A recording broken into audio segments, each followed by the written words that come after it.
जितने भी बच्चे रहते हैं तो इसको हम लोग चबाते नहीं हैं, डायरेक्ट इसको निगल जा। नमस्ते फ्रेंड्स, मैं खुशबू मिश्रा स्वागत करती हूँ अपने चैनल खुशबू मिश्रा ब्लॉग में। कैसे हैं आप सब? मुझे कमेंट में जय माता दी ज़रूर लिखिएगा।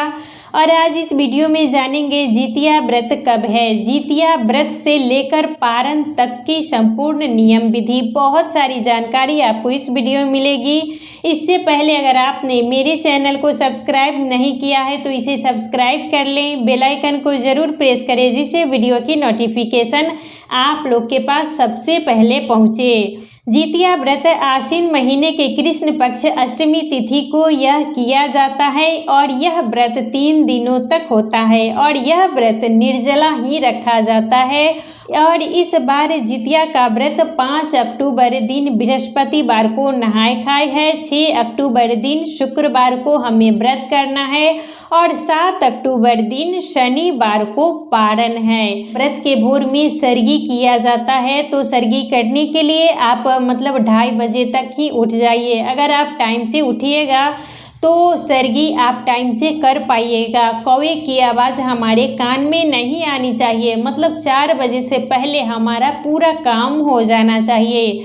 तो सरगी में हम लोग के इधर दही चूड़ा खाया जाता है, आप लोग के इधर जो कुछ भी खाया जाता होगा वो सरगी में खा लीजिएगा। नींबू पानी पी सकते हैं, ग्लूकोज पी सकते हैं। जिनकी चाय पीने की आदत है वो सुबह में चाय ज़रूर पी लीजिएगा। सरगी करने से पहले भी हमें ब्रश कर लेना है और सरगी करने के बाद भी हमें दांत साफ कर लेना है। कहीं से भी हमारे दांत में जूठा फंसा हुआ नहीं रहना चाहिए। तो व्रत के भोर में दही चूड़ा चढ़ाया जाता है। जिनकी सास नहीं है वो अपने सासू माँ के लिए चढ़ाएंगी, लेकिन जिनकी सास हैं वो चूल्हो, सियारो और जितवाहन भगवान 3 जगह चढ़ाएंगी। लेकिन जिनकी सास नहीं है वो चूल्हो, सियारो, जितवाहन भगवान और अपने पितरों के लिए 4 जगह झिगुनी के पत्ते पर चढ़ाती हैं। और उसके बाद पहले चढ़ा लीजिएगा, उसके बाद ही हमें सरगी करनी चाहिए। सरगी के बाद अच्छे से दांत वगैरह साफ कर लेना है और पूरे दिन हमें निर्जला ये व्रत रखना है। शाम के समय, ये पूजा शाम के समय ही की जाती है, तो शाम में 3 बजे के लगभग ही आप स्नान कर लीजिए। और जब आप आधा स्नान कर लीजिएगा तो एक थाली में जल भर के रख लेना है और उसमें फूल और बेलपत्र चढ़ाया जाता है। तो जिनकी सास नहीं है वो सास के लिए भी चढ़ाएंगी, एक चूल्हो, एक सियारन, एक जितवाहन भगवान और एक सास के लिए फूल बेलपत्र चढ़ाएंगी। लेकिन जिनकी सास है वो 3 जगह ही फूल बेलपत्र चढ़ाएंगी, वो भी भींगे वस्त्र में ही।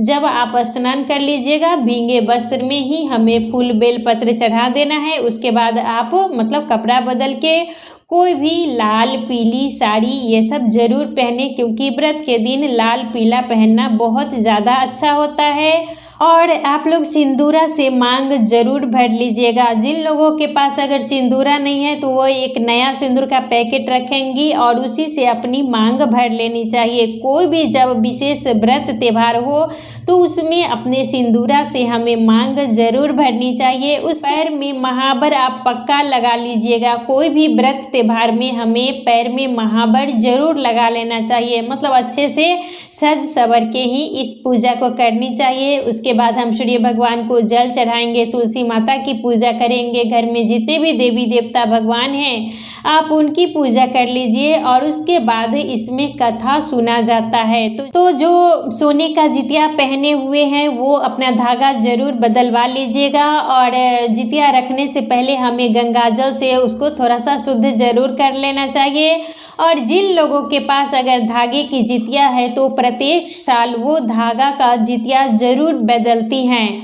तो जितिया आप लोग अच्छे से आप धागा का भी रखें या सोने वाला भी रखें, दोनों को अच्छे से गंगाजल से शुद्ध करके ही हमें पूजा के लिए रखना चाहिए। कथा सुननी चाहिए और कथा सुनने के बाद हमें वो जितिया पहन लेना है।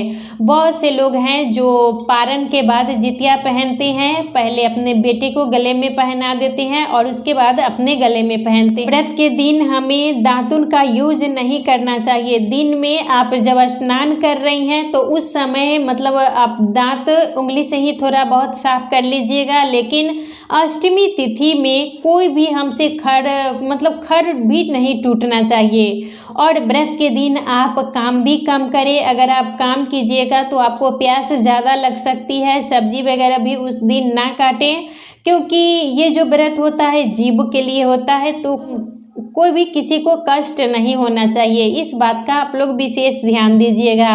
और आप लोग का मतलब प्रश्न था कि हमारी जो सास हैं, जो खरी तेल चढ़ाया जाता है या नहाय खाए के दिन दही चूड़ा भी चढ़ाया जाता है, तो वो उन्हें नहीं चढ़ाने देती हैं। सब जगह का थोड़ा थोड़ा अलग नियम है। बहुत से जगह में सासू माँ ही हर नियम का पालन करती है, बहू सिर्फ व्रत रखती है। लेकिन और जगह बहू भी चढ़ाती हैं। मतलब दोनों नियम सही हैं। जिनकी अगर सास चढ़ाती हैं तो बहू को वो नहीं चढ़ाने देती है, तो वो भी सही है। और कहीं पर नियम है अगर दोनों को चढ़ाने का, तो मतलब दोनों ही सही है। और उसके अगले दिन पारण होता है, तो पारण के दिन भी हमें शुभ मुहूर्त में ही पारण करना चाहिए। आप दातुन का ही यूज करें, वो ज़्यादा अच्छा रहेगा पारण में। अगर दातुन आपके पास नहीं है तो आप नया ब्रश का यूज करें और स्नान कर लीजिएगा, साफ स्वच्छ वस्त्र पहन लीजिएगा। और घर में जैसे आप विधिवत भगवान की पूजा करती हैं, सूर्य भगवान को जल चढ़ाती हैं, तुलसी माता की पूजा करती हैं, घर में जितने भी देवी देवता भगवान हैं उनका पूजन कर लीजिएगा। इस दिन ब्राह्मण को जरूर बुला के खिलाएं। अगर आपके अगल बगल में ब्राह्मण है तो ब्राह्मण को हमें जरूर खिलाना चाहिए। आप एक को भी खिला सकते हैं, दो को भी खिला सकते हैं, 3 को भी खिला सकते हैं। अपनी क्षमता के अनुसार ब्राह्मण जरूर खिलाएं। अगर ब्राह्मण नहीं खिला पा रहे हैं तो कम से कम दान हमें अवश्य करना चाहिए। और जब भी आप ब्राह्मण को भोजन कराइएगा तो बिना लहसुन प्याज के ही खाना बनाएं और उसी खाने को हमें ब्राह्मण को देना चाहिए। अगर आपको ब्राह्मण नहीं मिल रहे हैं तो आप सीधा का भी दान कर सकती हैं। सीधा में आटा, दाल, चावल, आलू, नमक, पैसा, यही सब दान किया जाता है। और घर में जब हम पूजा कर लेते हैं तो उसके बाद मतलब ये पूजा हम लोग के यहाँ पूजा रूम के बाहर में किया जाता है। तो खीरा और अकुड़ी इस पूजा में चढ़ाया जाता है, पारण के दिन भी चढ़ाया जाता है। तो हम लोग के यहाँ मतलब पूजा रूम के बाहर ही खीरा और अकुड़ी, केला, ये 3 चीज़ हम लोग चढ़ाते हैं, वो भी केले के पत्ते पर। और पारण के दिन खीरा और अकुड़ी, ये है अकुड़ी, तो इसे केराव भी कहते हैं गांव में। तो इसी को फुला के और इसी से पारण किया जाता है। तो आपको मतलब जितना भी बच्चा है, मान लीजिए 2 है, तो आप इस अकुड़ी को मतलब मुंह में सीधे इसको निगल जाना है। हम लोग के इधर यही मतलब नियम है कि जितने भी बच्चे रहते हैं तो इसको हम लोग चबाते नहीं हैं, डायरेक्ट इसको निगल जाते हैं और उसके बाद ही कोई गर्म चीज़, दूध, चाय, ये सब पीते हैं। तो अकुड़ी को आप लोग रात में फूलने के लिए रख दीजिएगा और इसी खीरा अकुड़ी से पारण किया जाता है। तो सबसे पहले मुख में ये अकुड़ी है, इसको ही मुंह में डालना चाहिए। सास हैं वो जितवाहन भगवान के लिए चूल्हों और सियारों के लिए चढ़ाएंगी। एक गाय के लिए भी आप ज़रूर निकालें।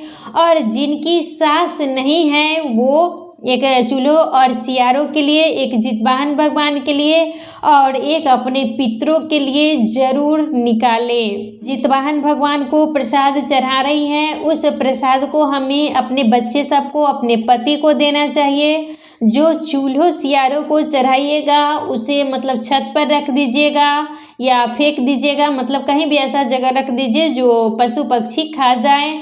और जो हम पितरों के लिए चढ़ाते हैं, तो में अगर कोई शादीशुदा बेटी है तो वो भी ब्राह्मण का रूप है तो उनको भी दे सकती है, नहीं तो आप ब्राह्मण को भी दे सकती हैं।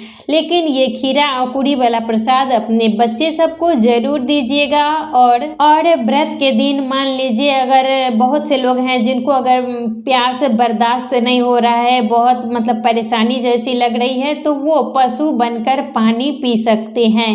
मतलब जान देने से तो अच्छा है कि पशु बन के आप पानी पी लीजिए। अगर आपको बर्दाश्त नहीं हो रहा है तब, वैसे ये जो व्रत होता है ये निर्जला ही रखा जाता है। इस बात का आप लोग विशेष ध्यान दीजिएगा, कोई भी ऐसी गलती हमसे नहीं होनी चाहिए। और आप लोग के मन में थोड़ा सा दुविधा है कि व्रत 6 को है या 7 तारीख को है। तो व्रत हमें 6 को ही करना है, 6 अक्टूबर दिन शुक्रवार को, क्योंकि 6 अक्टूबर दिन शुक्रवार को ही अष्टमी तिथि 6:34 से लेकर 7 तारीख को 8:08 पर ये खत्म हो रही है। तो इसीलिए ये जो व्रत रखा जाएगा वो 6 अक्टूबर दिन शुक्रवार को ही रखा जाएगा और 7 तारीख को पारण किया जाएगा। और पारण का शुभ मुहूर्त है 7 तारीख दिन शनिवार को सुबह में 10:32 के बाद ही हमें पारण करना है। 10:32 के बाद ही हमें अपने मुख में दातुन लगाना है, उससे पहले मतलब कुछ भी हमें नहीं करना है। और जितिया के दिन भी आप जब स्नान करिएगा तो कुल्ला मतलब थोड़ा सा तो दांत हम लोग साफ करते ही हैं, तो कुल्ला कीजिएगा तो ध्यान रखिएगा कि मुख में मतलब गले से नीचे हमारा पानी नहीं जाना चाहिए। यही सब मतलब इसमें नियम का पालन, जितिया में कोई माफ़ी नहीं होती है, कोई भी भूल चूक हमसे नहीं होनी चाहिए। और नहाए खाए दिन बृहस्पतिवार को पड़ा है तो आप मतलब बाल धो सकती हैं, नाखून एक दिन पहले ही काट लीजिएगा। बुधवार को हम लोग के इधर नियम है, पहले हम लोग नाखून काटते हैं, बाल धोते हैं, उसी के बाद कोई व्रत मतलब रखते हैं। तो आप नाखून बुधवार को काट लीजिएगा, बृहस्पतिवार को मतलब बहुत से लोग को अच्छा नहीं लगेगा, इसीलिए आप बुधवार को ही नाखून काट लीजिएगा। बृहस्पतिवार को बाल धो सकती हैं, और अगर आप मतलब दिन में नहीं धोना चाहती हैं तो सूर्योदय होने से पहले ही धो लीजिएगा। लेकिन व्रत त्यौहार में वार से ज़्यादा त्यौहार का महत्व होता है, तो आप बृहस्पतिवार को बाल धो सकती हैं। नूनी की साग, मरुआ की रोटी और झिंगुनी की सब्जी इस दिन ज़रूर खानी चाहिए। तेल खड़ी आप लोग ज़रूर चढ़ाइएगा, और चूड़ा दही भी, या जिन लोगों के यहाँ पूरी पुआ कुछ भी उस दिन पितरों के लिए चढ़ाया जाता है तो वो सब आप ज़रूर चढ़ाएं। तो पूजा का शुभ मुहूर्त शाम के समय 6:22 से लेकर 8:48 तक है, और पारण का शुभ मुहूर्त 10:32 के बाद है।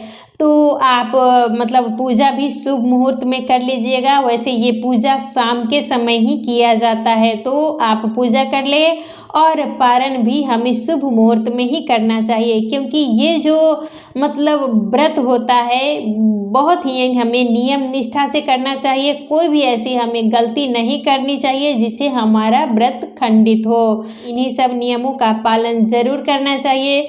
तो आज का वीडियो यहीं तक था, फिर मिलूँगी एक नए वीडियो में।